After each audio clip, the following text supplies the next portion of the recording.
Welcome to the National Broadcasting System with your hosts, Juliana and Sammy. On tonight's segment, we will be discussing a few major scandals and reports. Our first topic of discussion is Apple's new iPhone release. The new iPhone, released September 22nd, has caught the attention of all nerds and geeks. The heated debate has to do with one interesting fact about the new iPhone. The price. The price of the iPhone 8, which just recently launched, starts at $699 and goes up to $949.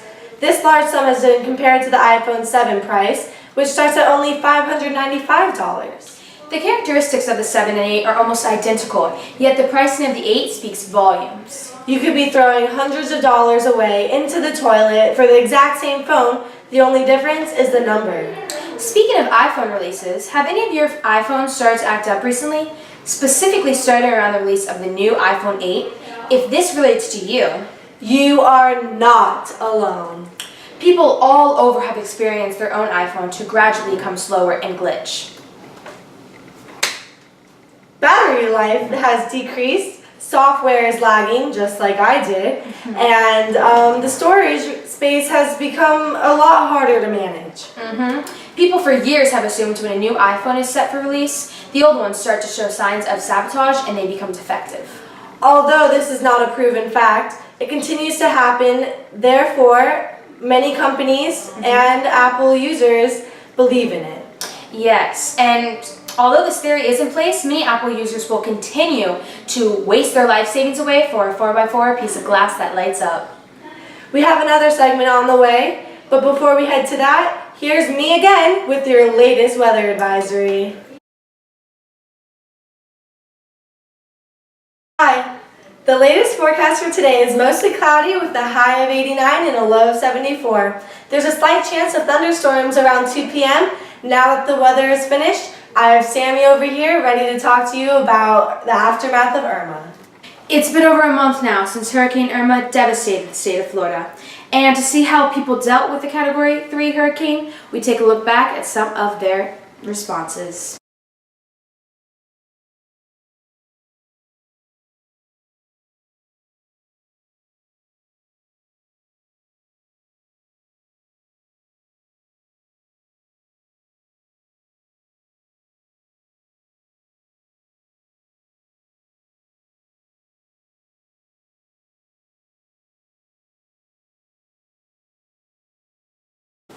Hurricane Irma was not the only hurricane to destroy cities and towns. Hurricane Maria, which struck Puerto Rico, had worse impact than could have ever been predicted. And Trump's response to the people of Puerto Rico after a tragic event? He calls them lazy and tweets out they want everything to be done for themselves. Then he proceeds to ask his staff to feed him and put on his clothes. It's interesting to see how he would aid both Harvey and Irma victims the second hurricane hits. But when Hurricane Maria hits Puerto Rican victims, he decides to throw their vital necessary supplies to them. Cue the video.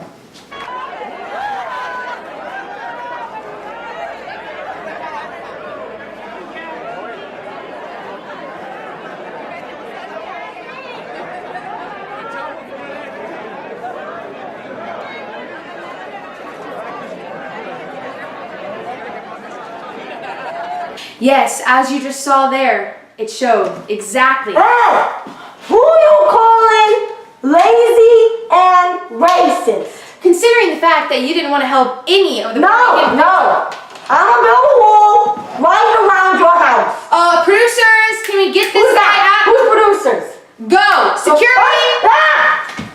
I'm very sorry about that rude interruption. Let's get right back into the program. In light of recent events concerning the Las Vegas shooting, gun control policies have made their way into the news more recently. The long debate is on, of course, common sense gun control. The Las Vegas shooter had 47 guns. Yet, we the people have a right to bear arms. But when the Second Amendment was written, the firearms were not this technologically advanced and took over 30 seconds to load. 12 of the rifles the gunman had in the Las Vegas mass shooting were modified with bump stocks. This is an attachment that enables a semi-automatic to fire faster.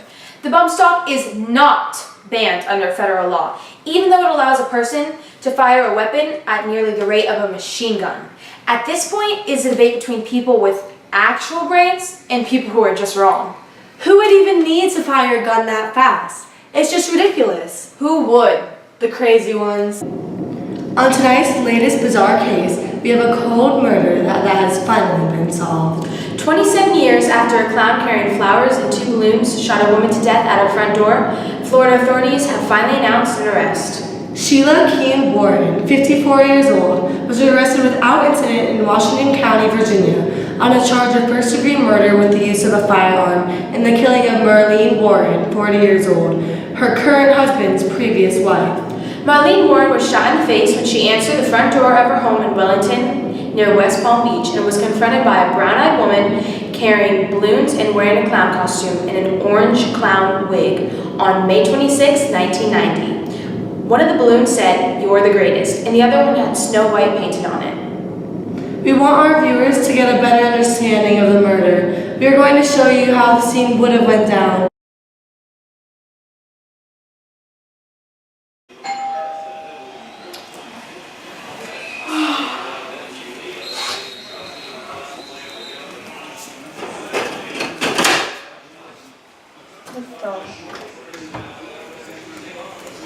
May I help you?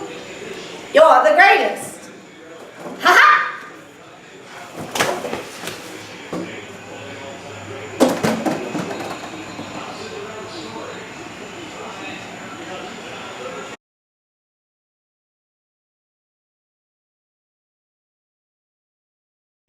Drake looks like a ferret with a baby afro.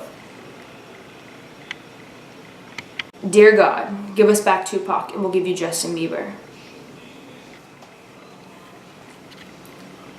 Hey look, Ed Sheeran is still ugly. I hate when people ask me why I hate Selena Gomez. Like, I just do. And that's our news for tonight. See you next time on the National Broadcasting System with your hosts, Juliana and Sammy. Thanks for watching, and now let the annual purge commence. May God be with you all.